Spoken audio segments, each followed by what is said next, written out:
G'day guys, I've got a probability question for you today where we've got two events A and B are such that the probability of A is 0.5. We've got the probability of B being 0.8 and the probability of A or B or the union of the sets A and B equal to 0.9. We're asked to determine the probability of A and B or the intersection of the sets A and B, the probability of A given B and the probability of B given A. Now, these probability style questions here rely on the manipulation of, I would say, two basic formulas. We've got a formula which gives the relationship between the union and the intersection of two sets, and a equation that helps us find the probability of an event A given that an event B has occurred. So let's figure out what these formulas are so we know what we're manipulating before we start this question. So we've got the first one that I'm going to speak to you guys about is the probability of A union B or B is equal to the probability of A plus the probability of B minus the probability of A and B, or the intersection of the 2 points.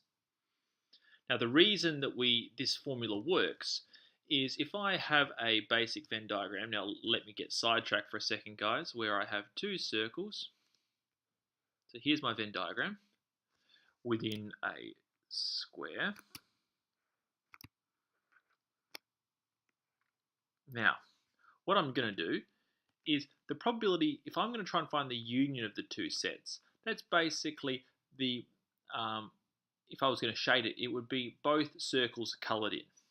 So I'm looking for both circles coloured in. Now, I can work this out by working out the probability of A, which if I shade it in, is just going to be this. And then I can work out the probability of B, which if I add it to it, I shade B in, I get this. Now, hopefully you guys will realise that if I add the probability of A and the probability of B, I'm going to double count elements that are in the intersection of the two sets. As you can see, the red and the yellow are both in the middle. So because I've double counted that, I then have to minus the intersection one time. So that's why there's that minus there. So we minus that away, so we only count it once. The other formula that we're going to use, guys, is the probability of A given B is equal to the probability of A and B, or the intersection of the two sets, divided by the probability of B. Now, this is like saying the probability that it rains given it's cloudy is going to be equal to the probability that it rains when it's cloudy over the probability that it's cloudy. Now again guys, in a Venn diagram, I find that Venn diagram's the easiest way to explain these things. So we've got our Venn diagram again. Now, what we're looking for is we're looking for the fact that, so we've got here, well, let's say rain and cloudy. Now, obviously the probability that it rains when it's not cloudy is very, very low, but if you just indulge me in this sort of example for a second. So when we have this given it's cloudy, what it means is rather than taking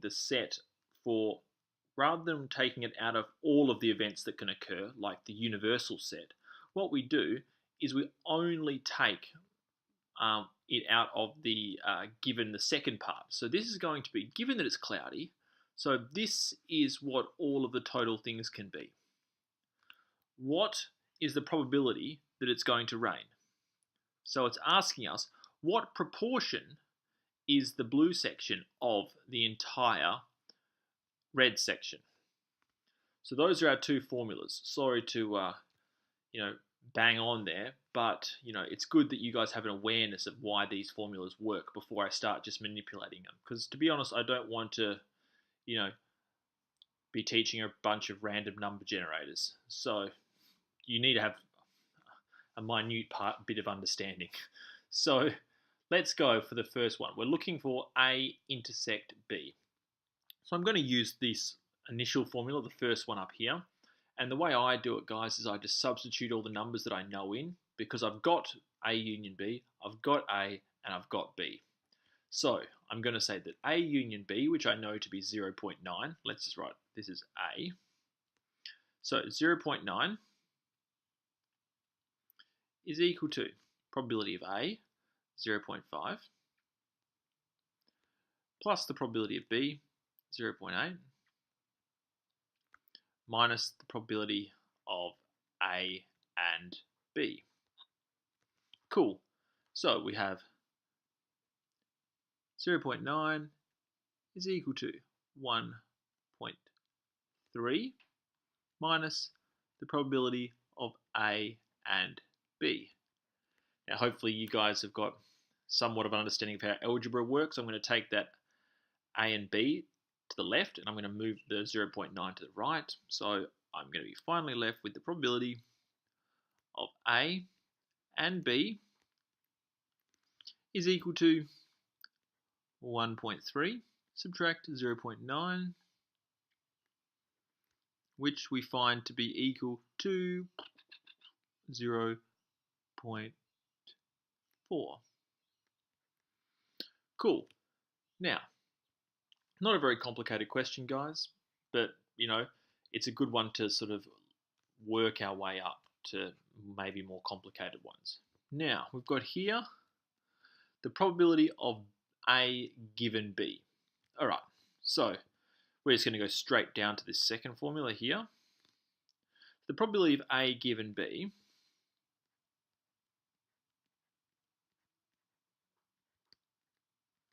is equal to the probability of A and B, which we worked out just before to be 0.4,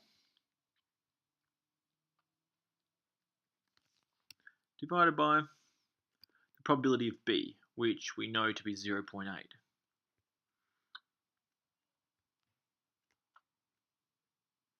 Now, just so you know, guys, if you have to use a calculator to figure out what that is, you need to work on your mental maths ASAP.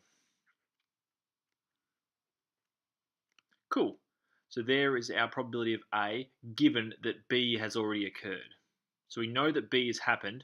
What's the probability that A will happen next? Cool. Final one.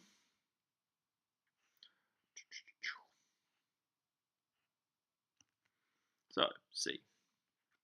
The probability